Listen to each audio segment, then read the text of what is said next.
Hi అండి, నా పేరు కుసుమ, మాది శ్రీకాళహస్తి అండి. నాకు కొద్ది రోజులు ముందు కిడ్నీలో స్టోన్స్ ఉన్నాయి అని చెప్పి సర్జరీ సజెస్ట్ చేశారండి.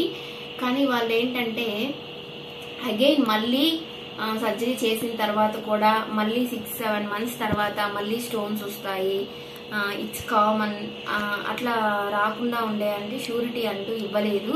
సో అందుకని నేను డాక్టర్ సతీష్ ఎర్రా గారి హోమియోపతి హాస్పిటల్ని చూస్ చేసుకున్నాను. సార్ దగ్గర మెడిసిన్ ఇచ్చారు. సో నాకు 10 days కంతా నాకు 2 stones ఉన్నాయండి. ఒక స్టోన్ సైజ్ వచ్చి 6.7 mm, ఇంకొక స్టోన్ వచ్చి 2.8 mm స్టోన్స్ అనమాట. సో ఆ రెండు కూడా నేను మెడిసిన్ వాడిన 9.5 daysకే నాకు పడిపోయాయండి. So thank you for the Satish Erra గారు.